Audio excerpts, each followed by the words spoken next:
십자가 여정의 안내. 동행하는 길. 사순절 다섯째 주일. 죽음을 쌓는 생명. 요한복음 11장 1절부터 45절까지의 말씀.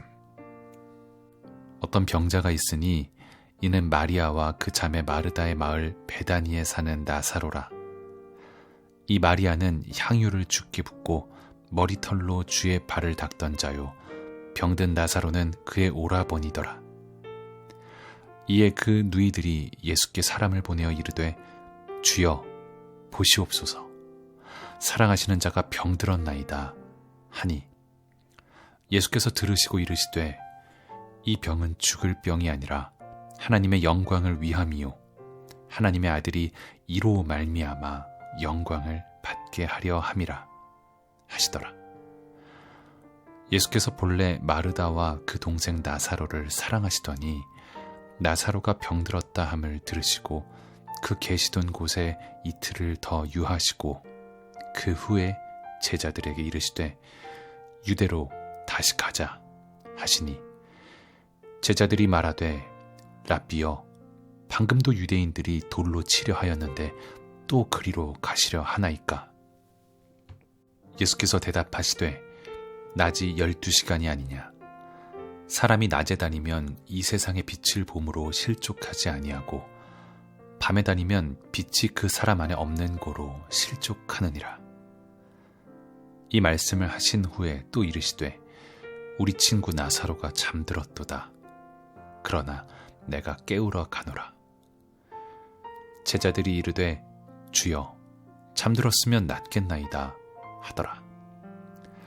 예수는 그의 죽음을 가리켜 말씀하신 것이나 그들은 잠들어 쉬는 것을 가리켜 말씀하심인 줄 생각하는지라. 이에 예수께서 밝히 이르시되, 나사로가 죽었느니라. 내가 거기 있지 아니한 것을 너희를 위하여 기뻐하노니 이는 너희로 믿게 하려 함이라. 그러나 그에게로 가자 하시니, 디두모라고도 하는 도마가 다른 제자들에게 말하되, 우리도 주와 함께 죽으러 가자 하니라. 예수께서 와서 보시니 나사로가 무덤에 있은지 이미 나흘이라.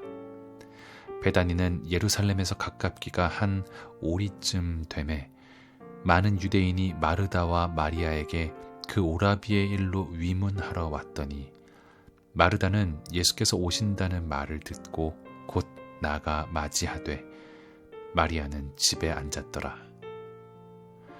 마르다가 예수께 여짜오되, 주께서 여기 계셨더라면 내 오라버니가 죽지 아니하였겠나이다. 그러나 나는 이제라도 주께서 무엇이든지 하나님께 구하시는 것을 하나님이 주실 줄을 아나이다. 예수께서 이르시되, 내 오라비가 다시 살아나리라. 마르다가 이르되, 마지막 날 부활 때에는 다시 살아날 줄을 내가 아나이다. 예수께서 이르시되, 나는 부활이요 생명이니 나를 믿는 자는 죽어도 살겠고 무릇 살아서 나를 믿는 자는 영원히 죽지 아니하리니 이것을 내가 믿느냐? 이르되, 주여, 그러하외다. 주는 그리스도시요 세상에 오시는 하나님의 아들이신 줄 내가 믿나이다. 이 말을 하고 돌아가서 가만히 그 자매 마리아를 불러 말하되, 선생님이 오셔서 너를 부르신다 하니, 마리아가 이 말을 듣고 급히 일어나 예수께 나아가매, 예수는 아직 마을로 들어오지 아니하시고 마르다가 맞이했던 곳에 그대로 계시더라. 마리아와 함께 집에 있어 위로하던 유대인들은 그가 급히 일어나 나가는 것을 보고 곡하러 무덤에 가는 줄로 생각하고 따라가더니, 마리아가 예수 계신 곳에 가서 배웁고 그 발 아래 엎드려 이르되, 주께서 여기 계셨더라면 내 오라버니가 죽지 아니하였겠나이다 하더라. 예수께서 그가 우는 것과 또 함께 온 유대인들이 우는 것을 보시고 심령에 비통히 여기시고 불쌍히 여기사 이르시되, 그를 어디 두었느냐? 이르되, 주여, 와서 보옵소서 하니 예수께서 눈물을 흘리시더라. 이에 유대인들이 말하되 보라 그를 얼마나 사랑하셨는가 하며 그중 어떤 이는 말하되 맹인의 눈을 뜨게 한 이 사람이 그 사람은 죽지 않게 할 수 없었더냐 하더라.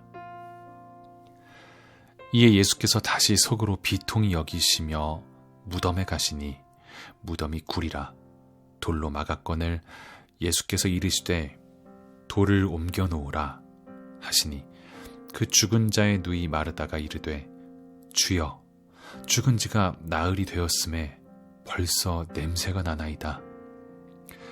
예수께서 이르시되 내 말이 내가 믿으면 하나님의 영광을 보리라 하지 아니하였느냐 하시니 돌을 옮겨 놓으니 예수께서 눈을 들어 우러러 보시고 이르시되 아버지여 내 말을 들으신 것을 감사하나이다. 항상 내 말을 들으시는 줄을 내가 알았나이다. 그러나 이 말씀하옵는 것은 둘러선 무리를 위함이니 곧 아버지께서 나를 보내신 것을 그들로 믿게 하려 함이니이다. 이 말씀을 하시고 큰 소리로 나사로야 나오라 부르시니 죽은 자가 수족을 배로 동인 채로 나오는데 그 얼굴은 수건에 쌓였더라.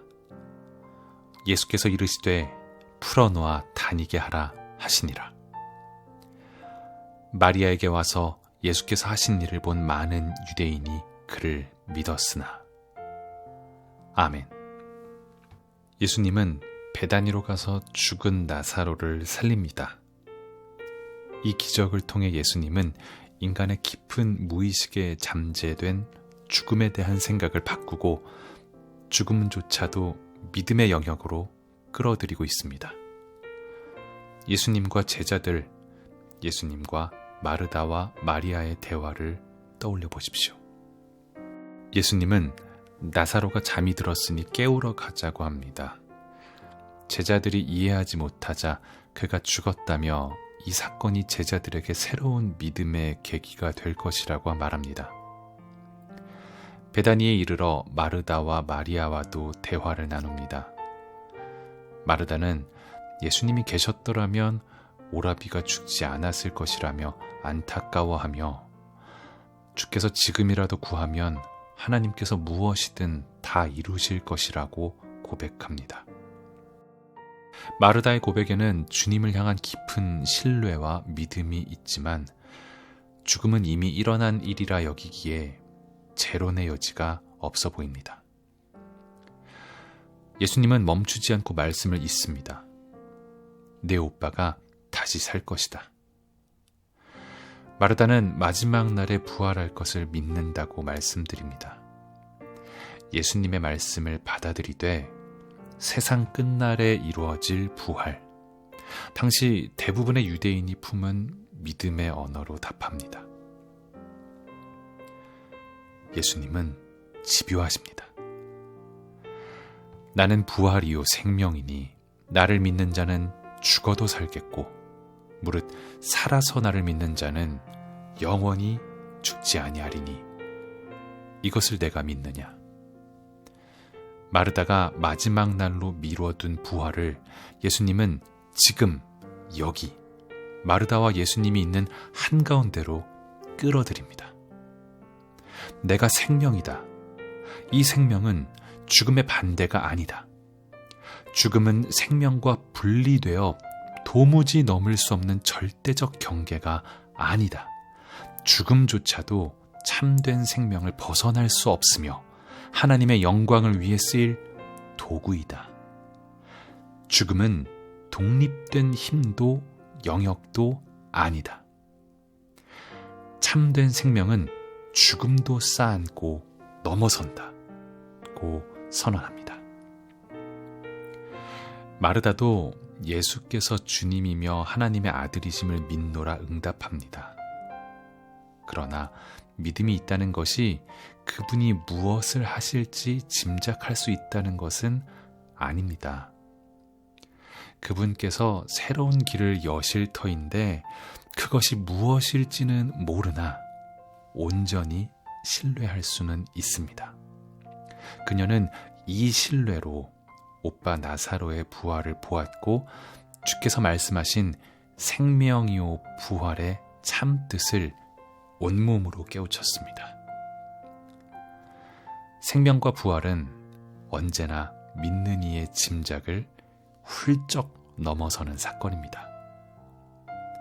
우리 또한 생명이자 부활이신 분이 열어주는 새로운 믿음의 세계를 신뢰하며 기다려야 합니다. 부활을 믿는다고 하면서도 죽음을 생명의 영역과는 절대적으로 분리된 것으로 여기는 마음은 그때나 지금이나 여전합니다.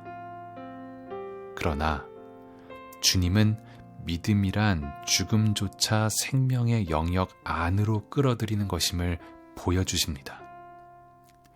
생명은 죽음의 대립면이 아닙니다. 죽음도 생명 안에 있는 일부의 사건이며 생명을 온전히 드러내는 도구에 지나지 않습니다. 믿음은 죽음을 쌓고 생명으로 들어가는 힘이며 그로써 우리를 죽음에서 해방시킵니다.